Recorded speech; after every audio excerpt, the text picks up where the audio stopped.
Good morning. Yesterday we saw that the third teaching in the name of Rav Huna was that in the name of Rav, that was that Bnei Yisrael it will forget Torah. Asida Torah shetishtachach miYisrael. Torah is going to be forgotten from Israel. So we're on the third wide line in Kuf Lamed Ches 138b. When the Chachamim came into the vineyard of Yavne, which was the academy set up in rows in Yavne, Amru Asida Torah shetishtachach miYisrael. They said Torah is going to be lost from Israel. Shanemar, as it says, Hine Yamim Ba'im Nu'um Hashem. For behold, days will come, says Hashem, Elokim, Vishlachti Ra'v Aretz, and I will send a famine into the land. Lo Ra'v L'Alechem, not a famine for bread, V'lo Tzama L'Mayim, and not a thirst for water. Kim L'Shmayas Divrei Hashem, rather a famine, a thirst and hunger to hear the word of Hashem. Chsiv, and it says, what is this thirst? What is the famine? V'no umayim adyam, waters will move. In other words, it will be taken away all the way to the sea. Umitzafim ad mizrachim, from the north and even the east. Yeshotetu, they will go everywhere. Lavakesh es dvar Hashem, to seek out the word of Hashem. V'lo yimtzo, they would not find it. So what is dvar Hashem? Zu halacha, the word of Hashem. That's halacha, to know exactly what to do. Dvar Hashem zu hakates. That's the when Mashiach will come, when the end will be, the seeking the geula. Dvar Hashem zu nevuah, seeking prophecy to understand and know what Hashem wants from us as the world changes. Umay yeshotetu lavakesh as dvar Hashem. What does it mean that they will travel around, go from place to place to seek the word of Hashem? And this is fascinating. So when you first read the line that the Torah will be forgotten from Am Yisrael, you think, well, Torah, nobody will know any Torah. You'll see in the next lines, the Gemara just says, no, of course, the basics they're going to know. They're not going to know the detail, the fine detail of a particular halacha. Amru asida isha shetitel kikar shel teruma. A woman is going to bring a loaf of teruma bread. To know, to bring it around, to know whether or not it is tameh or tahor. Ve'ein maven, and there will be nobody who can respond to her. Im tahori and tameh behedik sivbe. Wait, if it becomes tameh or tahor, everybody would know that. That's a pasuk in the Torah. Mikola echel asher ye'achel. So that's not what it means that Torah is going to be lost, because everybody will know what's explicit in the Torah. Ela leidem rishoni v'im shniyahi, or rather to know whether it is a first level tuma or a second level tuma. The loaf of bread of teruma that's in an oven, whether it became a first or second tuma. Even and no one will know. So the Gemara says, "Hainami masnitini," an explicit Mishnah. How could they not know that? Kedetnan asheretz shenimtza betanur, a sheretz, a one of the 8, let's call it dead rodents, that's in an oven. Pasha b'techa shniya, since it's in an earthenware oven, and the halacha of earthenware, halacha of tumah for earthenware vessels is that it becomes tameh in its ear space in the inside, and so the bread inside the oven is going to be tummy. It'll be a second level tumah tanur techila, because the oven itself, the other vessel, is its first level tumah on account of that the rodents was within the ear space of the oven, and we know.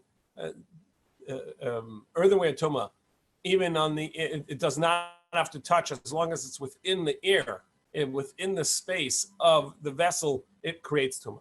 So Gemara says no, but the doubt, what's going to be lost, is a kind of thing like this. This that Rabbi Barava said to Rava, do we say that the reason, the mechanism of earthenware vessels becoming tummy on its inside is that we look at it as if it is full, and therefore the rodent is essentially touching the bread and it'll be a first level tumah? Or do we say that no, it works as in the mechanism that the ear space makes the vessel tummy and the vessel makes the bread tummy, so it's a second level tumah? We don't say that it's as if the inside is completely full and it creates tumah. And how do I know that? The Tanya, as we learned, generally we say a vessel cannot make another vessel tummy.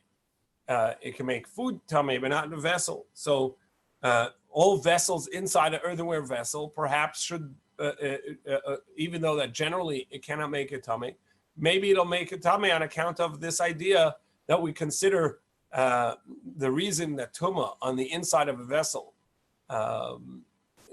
spreads even to the vessel that did not touch, is because we see the inside of an earthenware vessel as if it is solid and as if it spreads everywhere. But still, the kli is not metame the other kli. The avir of the kli is metame, right? Sorry? I say still the kli is not metame another kli. The avir of the kli is metame the kli. The beer? The avir. Well, how if the vessel itself, what are they describing? if the vessel itself cannot make another vessel tummy, the oven can't make a pot tummy. How can the air space in there make a tummy? It's only the air space's tumah is only on account of the vessel. Wait, if a sheretz went into a sheretz that was dropped down into the avir of the tanur, and then you put a pot in the avir of the tanur, the pot would not become tameh? That's what he's saying, right? Okay. I thought he was saying for care. Okay. He's saying what? That it does become tameh. So well, I may have thought it becomes tameh on account of that it touched. It's as if it's touching it because the air space is only in contact with the outside of this vessel, and the vessel can't become tameh on the outside, only on the inside. So it shouldn't become tameh. And maybe it becomes tameh on account of touch, as we just said, that the earthenware vessel airspace, the avir hatanur, the airspace of the earthenware vessel, the earthenware oven, it would count as solid, and therefore everything in there is directly touching. Everything inside that is food will be tummy. So the inner side of an earthenware vessel, oven, will make food tummy. But vessels do not become tummy. So from here, that's this concept of the mechanism of how this tumah works, and that's what it means when we say that Torah is forgotten from Yisrael. Not knowing the specific mechanism of a particular halacha is a loss in Torah.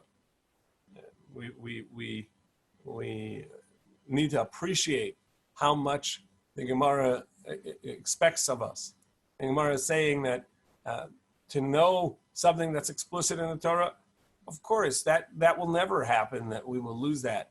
To know something that's explicitly in a Mishnah, of course, we would never lose that. What are we talking about? We're talking about not knowing the mechanism and the particular mechanism of how a certain tumah works. And that would be considered, if when we forget that, that's considered having lost Torah. And then in the 9 days, we should also think about all the Torah that was lost. All the Talmidei Chachamim that were massacred in all the generations. How much Torah was just completely obliterated. You can't. There's no reparations for that. Well, we have to repair that ourselves by learning. Tanya, Rabbi Shimon Yochai. However, Rabbi Shimon Yochai says, "Chas v'sholem shetishtachach Torah Yisrael." Heaven forbid that Torah will be lost from Klal Yisrael. Shenamar, as it says explicitly in the pasuk, "Ki lo tishtachach mipi zaron." It will not be for lost from his descendants. So rather, what does it mean? They will seek the Dvar Hashem. They would seek out the word of Hashem and not find it. It will have a hard time finding in one place halacha barura, where there is a clear halacha without a disagreement in the arguments of reason behind halacha, and Mishnah barura, and a teaching that is clear and precise in one place. So to find a precise and succinct halacha teaching that has its reasoning behind it, and there is no machlokas about it, that's what's lost. Starting from the Roman days, Torah academies were pushed around and shut down, and the particular halachas were being forgotten, and therefore there were machlokas. The halacha is known, the reasoning behind the halacha was lost, and therefore the application in other cases was lost, and that's what the halacha berura and mishnah berura, the clarity of how to deal in particular cases, was lost. But Torah itself continues to be our lifeblood, and we continue to learn it and toil over it so that we can ensure lo teshachach mipi zara.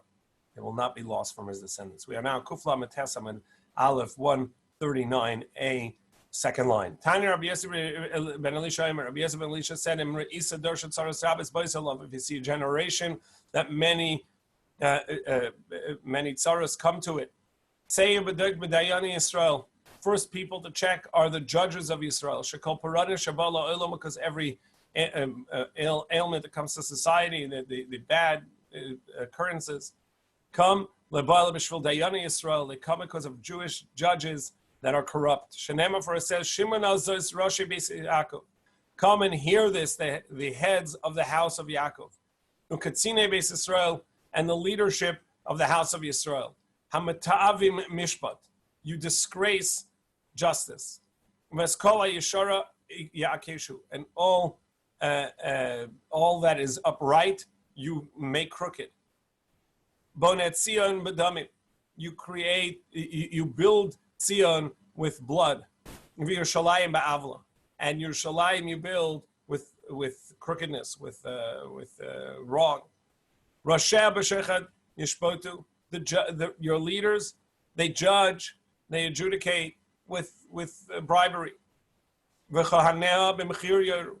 And the teachers, they teach for a fee. And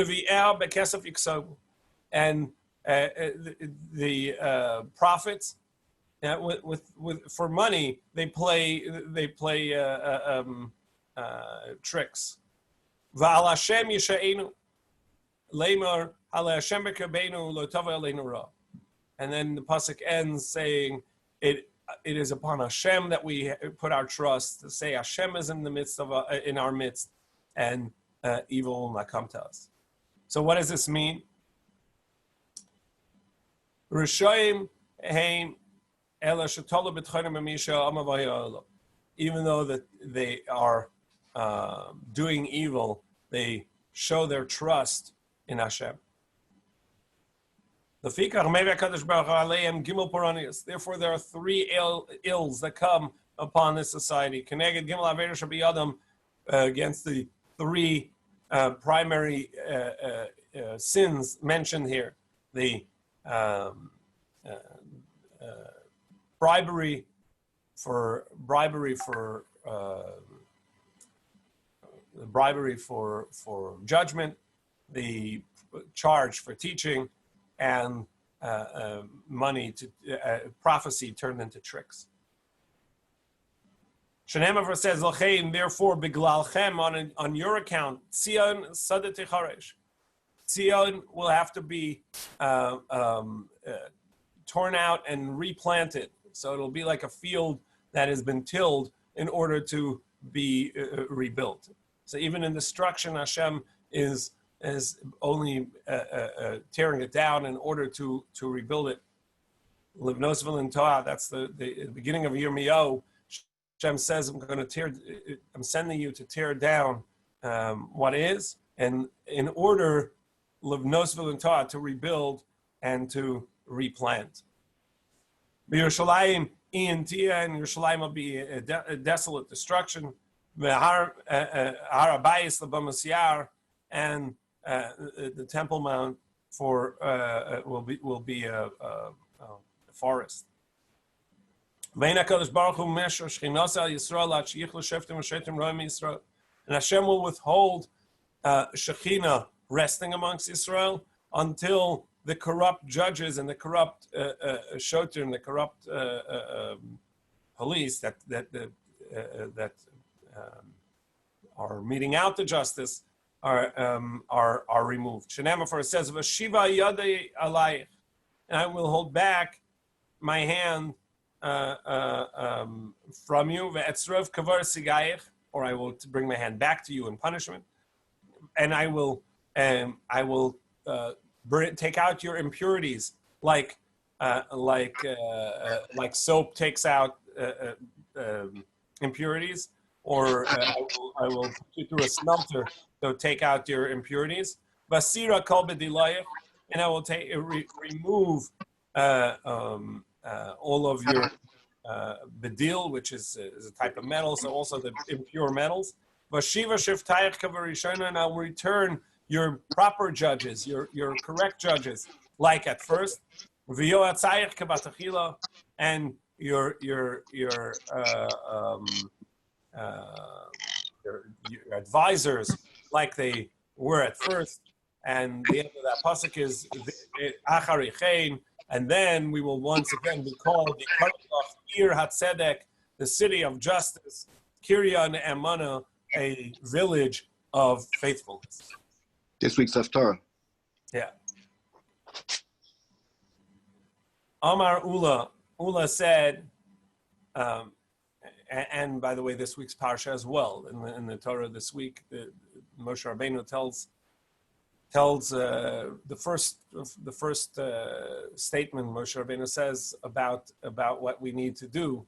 He starts off with a little history and then says, and I set up judges, and you have to have judges that are going to be upright and be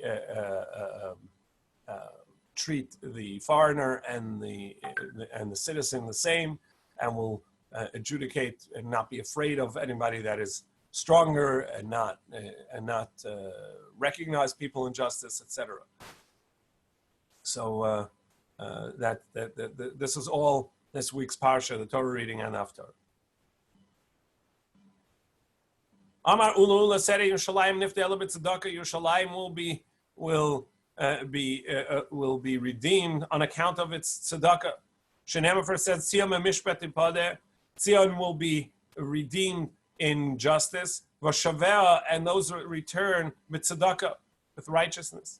Amar Papi batli yehiri batli amgushi. If the haughty people would cease to be, well, then we would also cease to have those that are that antagonize us. Yeah, those that are anti-Semitic, anti-Jew. Batli daini, if you'd have get rid of the corrupt judges. Batli gezir pat. Anti-Torah, Rabbi. Anti-Torah. Sorry. Anti-Torah, not anti-Jew. Anti-Torah. Rashi says that it's people that speak against us. Us is the Torah, because we're talking about us as Torah Jews. That's the saying, Betitka and Yerushalayim, it's referencing the Torah. Perhaps. It seems in Rashi, Rashi is saying the hatred for the Jew, not for the Torah. The next part here. And the Jew of future Yerushalayim doesn't represent a doctor, it doesn't represent a lawyer, it represents Yehadus, which is Torah, which it's referencing here. For sure. The Here, Jew that hated the tzidkis and that, the tzedakah is the Kadosh Baruch Hu does with us, and that's the Torah. It's saying the hatred That's in that the we go on and we see today is the hatred against the Torah Jew. Rebbe, that's the Nothing else. previous statement. You're talking about Ula's statement. Ula's memra is talking about the tzedakah of the future, and Rav Papa is talking about the Golus. In Golus, Rav Papa says we have Amgushi, people who hate us and cause hatred against us, and Ibat Yehiri, if we would lose the gaiva, haughtiness, then that would go away. And so that's not yet in the Geula like you're talking about, but even in Golus itself. And Ibatli Dayani, if the corrupt judges would be removed from Israel, so then Batli Zirpati. The Zirpati are brutal police that come and hit and hurt people. Ibatli Yehiri, if the haughty would see, so too with those that cause us hate. Batli Amgushi, I will clear out your impurities. Ibatli Daini Batli Gazir Pati, and if the corrupt judges would see, so too with the Gazir Pati, these strong-armed police or militiamen. The Sefer, it says, "Hisir Hashem mishpatai." Hashem removed your judgment. That it means the judges that are corrupt. Pina, and with that he turned away your oyev, your enemies. Amar Rabbi Milai, Mishum Rabbi Elazar Rabbi Shimon. Rabbi Milai said in the name of Rabbi Elazar Rabbi Shimon, "My dechsiv." What's the meaning of this that it says in the pasuk? Shiber Hashem broke Matei Rishoyim, the staff of the evil people. Shevet Moshlim, the staff of the rulers. So what does it mean? Shiber Hashem Matei Rishoyim. Hashem broke the staff of the evil. Ela Dayanim. The judges were the staff of the evil people. The evil people used the corrupt judges to bring about their evil rule. Shanasam Makil Chazaneim, because the judges themselves became the staff of the leaders. Shevet Moshlim, they became the staff of the leadership. What is that? Elu Tamidei Chachamim Shemishpachas Adayadim. These are the Talmidei Chachamim, the wise people that are in the families of the judges, who corrupt the judges and influence them on the side in order to affect outcomes that they want.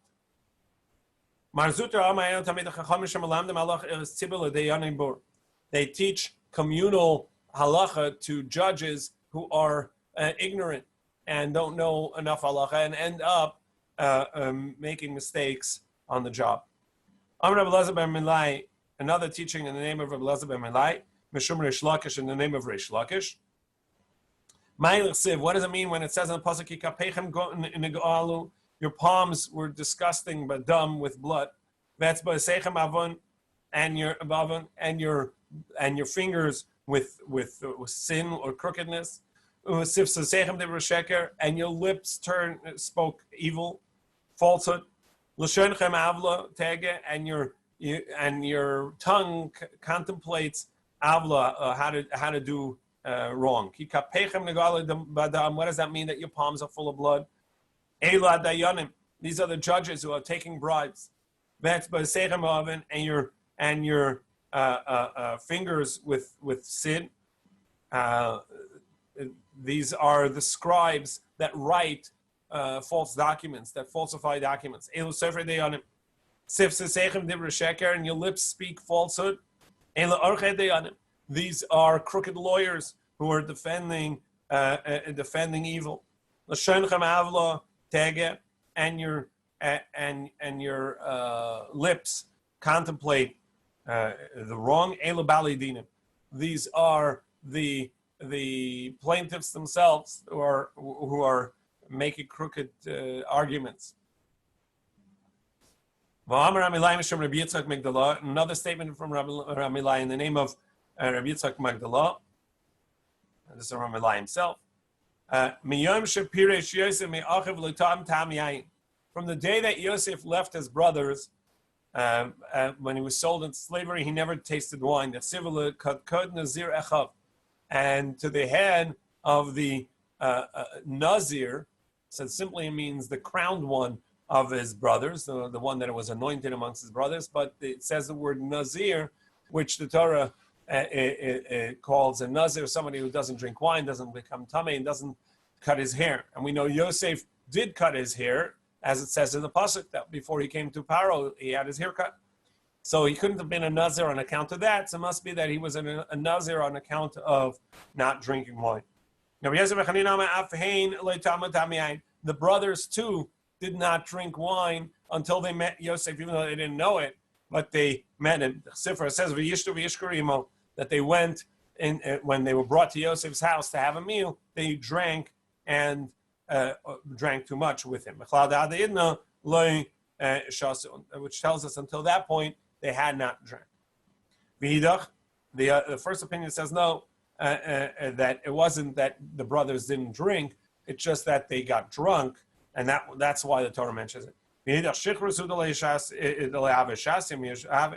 did drink, they just didn't get drunk. Another statement of Rabbi Milai, because Aharon came out to greet Moshe when he was appointed the messenger of Hashem to save the Jews, and he came out and he was completely joyous for his brother, even though that his brother got the leadership job, his younger brother. Nevertheless, he was completely joyous in his heart. So he merited to have the choshen, the plate with the 12 tribes, a stone for each one, on his chest against his heart, because his heart was able to be happy for someone else's successes and someone else's joy, and therefore he can carry the 12 tribes. He's a unifying force because he's happy for other people's success, and therefore on his heart he carries all 12 tribes.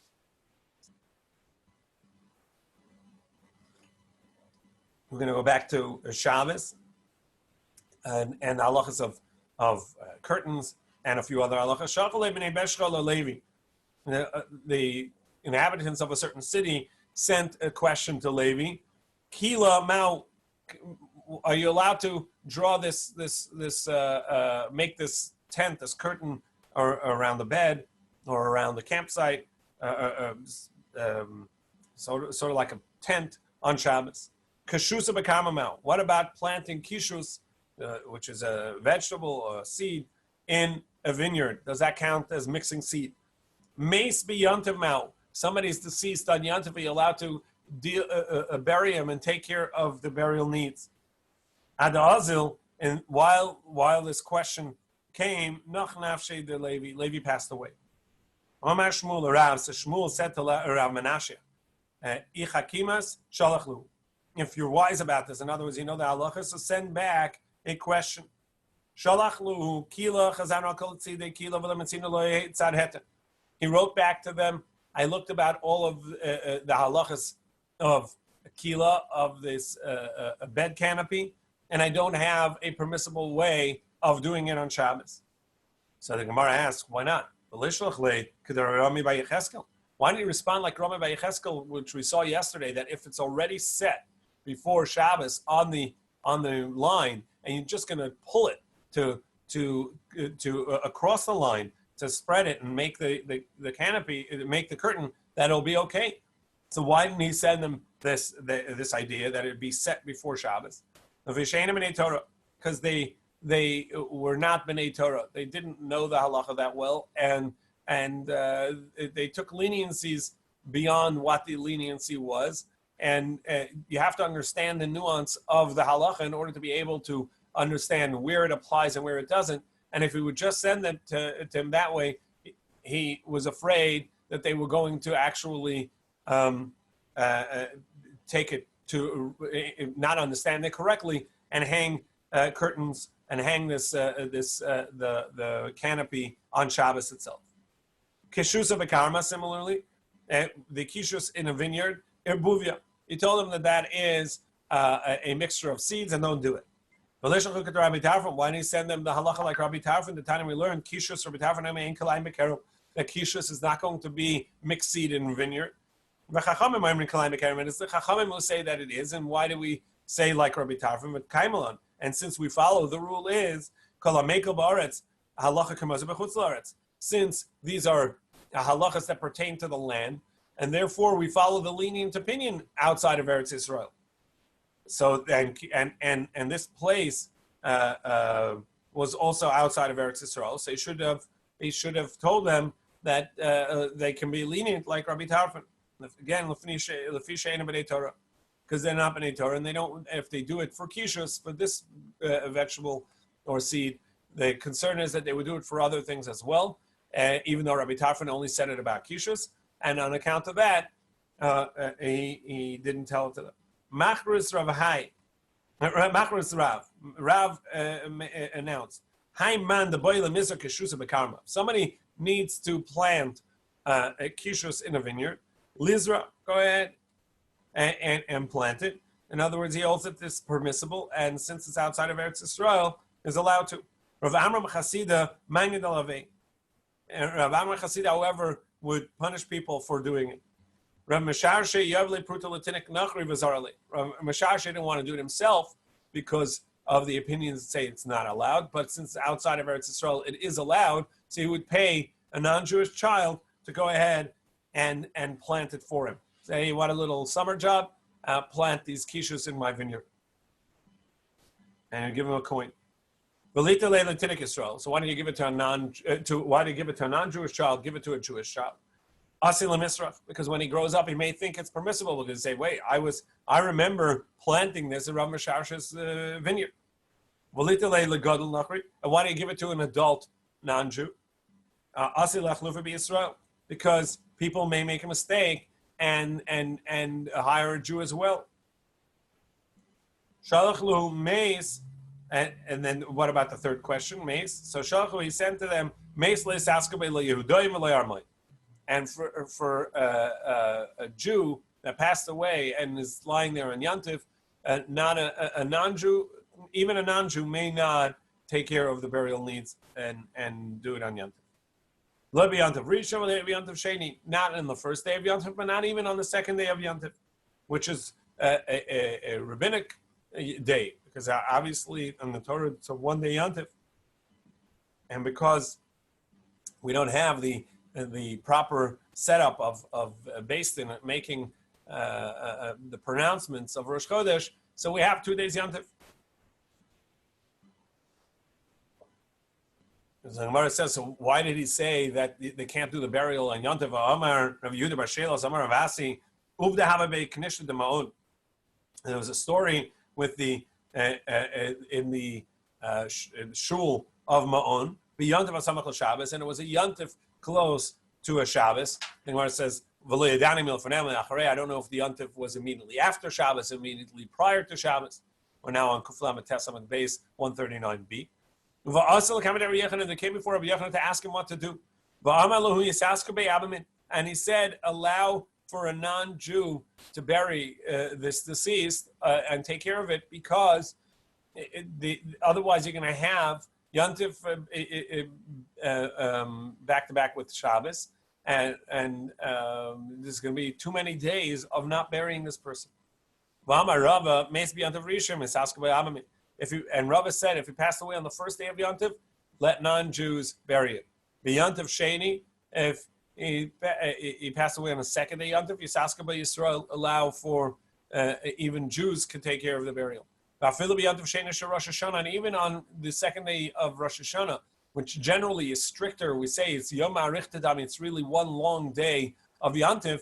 Nevertheless, in regards to this, there's a leniency. Whereas by an egg, we say that it's all one long day, and the muktzah of beitza of nolad on Yantiv would apply even on the second day of Yantiv. So why didn't he send it to them? Again, because they didn't understand the nuance. They were not learned in Torah, and the concern was they would misunderstand the reasoning and extrapolate the wrong things for themselves. Just a note, today a lot of this would not necessarily apply on Yantiv because we have refrigeration, which allows for someone to properly wait for a proper burial. Amar Rabbi Yavin, Amar Rav Huna, Amar Rav Chama bar Guria.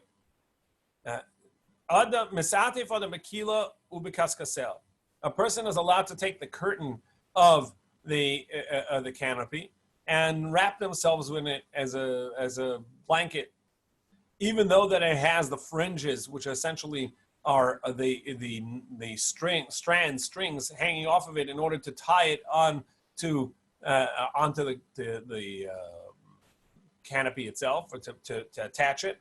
Nevertheless, you can wear that, and the fringes, the edges hanging off, the straps hanging off, are not going to be useless edges, and therefore going to count as carrying in a public domain, where you wouldn't be allowed to walk out with this. And therefore the Gemara says, you can even walk out into a public domain on Shabbos with this, without any concern. The Gemara says, wait, the Amar Rav Huna Marav, as Rav Huna said in the name of Rav, and how is this different? If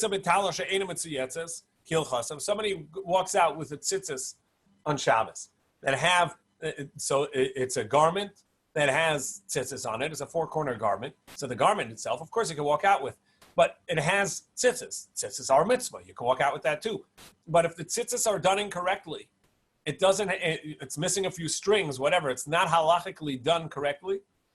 Let's say one corner of the strings fell off, so then the other three are meaningless. They're no longer a mitzvah, and therefore it's carrying. It's considered carrying in a public domain because that's not part of the garment. So if it's not mitzuyetzas kilchasa b'Shabbos chayv chatas, if he walks out in a public domain, then he has to bring a sin offering because he's transgressed the Torah prohibition. Tzitzis l'gabi talas chashivi v'loy batli. Says the reason is because tzitzis are an important aspect, and therefore they can't be nullified to the garment. That is a mitzvah aspect, and you want it there for the mitzvah, so they're not nullified to the garment. They're independent of it. In fact, in our vernacular, we call it by the fringes. The garment is called a tzitzis. It's named for the fringes because they're the mitzvah, and that's the main part, if you would. So of course that's not nullified. That doesn't lose its independence as a part of the garment, and so if somebody carries that outside and it's not done kahalacha, so then it counts as carrying. Hani lechashivi yabatli, but the fringes of your canopy curtain, your canopy cloth, they're of no significance. They have a use when you're using it as a canopy. Otherwise, it's just part of the garment, and it's permissible. Amar Rabba bar Avuna ma'arim adam al meshameres biyantiv litlas barim minim. Back to the Mishnah. The Mishnah said you may not put this cloth. We called it a cheesecloth, but basically it's a cloth that would sift the sediment of wine to extract the wine. You can't hang that on Yontif. However, that's the opinion of the Chachamim. Rabbi Eliezer says you may hang it on Yontif, and you may put it on Yontif, but the Chachamim say you may not.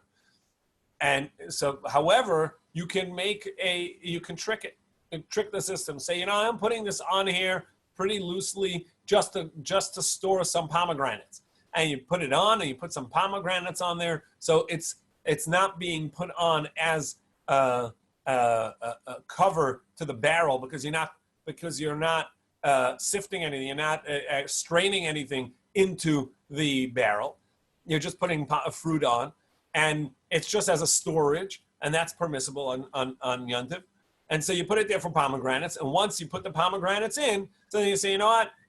The pomegranates are going to be eaten now, and I'm going to put in. Once it's there already, you can put it in the sediment and let it strain. But Rav Ashi says, but you have to actually put in the rimonim, the pomegranates. So even though you're tricking the system, but you have to actually go through with your trick of saying, I'm going to put in pomegranates, I'm using it as a storage spot. And Mara says, why? Why do you actually have to do that? We see elsewhere where you're doing ha'arama, which is tricking the system, and a workaround, and you're doing this workaround, and you don't actually have to go through with it. We know that on Chol HaMoed, even though that there are some things you're allowed to do because it's not fully Yantif, but nevertheless, some things you're not allowed to do, and what's not needed for Yantif itself, that's a strenuous work, may not be done. So the Gemara says that you're allowed to actually brew beer for Yantif. Matilin shecher b'moed l'tzarach hamoed. If you need it for Yantif, you see you're short on your beer, and you need it for Yantif. But you're not allowed to do it if you haven't enough beer for Yantif. You can't do it for after Yantif. Whether it's barley beer or whether it's a date beer or barley beer. However, if you're making it for Yantif, you're allowed to do it. Even if you have barrels, you say, yeah, but I want a new one for Yantif. I want this new flavor. I want fresh beer, or whatever it is. You're allowed to say, I'm doing it for Yantif, and taste it, and that'll be sufficient. So the Gemara says, there, if you're making beer, nobody knows that you have a storage room full of other barrels of beer. And so it looks like you're making fresh beer, of course, because it's a drink you need for Yantif. However, with the mishameres, with this cloth over the barrel, that's typically done as a strainer for the sediment. So everybody, when they see it, they immediately think that's what you're doing. So you have to put in the pomegranates to show that you were not doing it.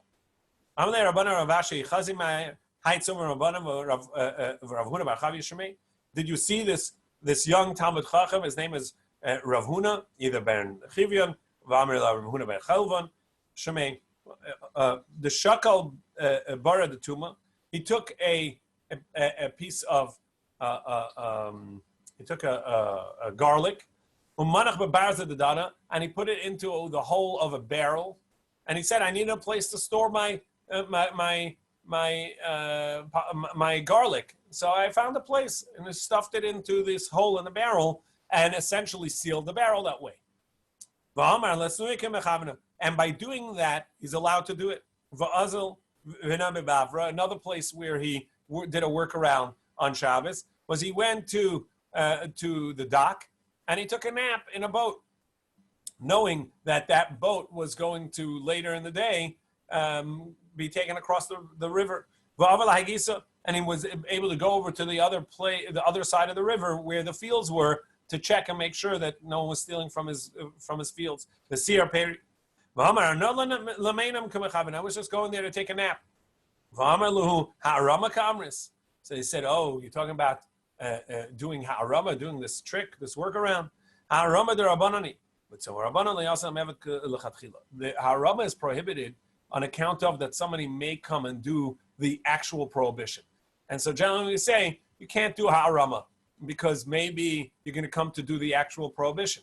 But a tzur b'marabanan, a Talmud Chacham who knows halacha, won't fall into that trap, and therefore he could be trusted to have done that workaround.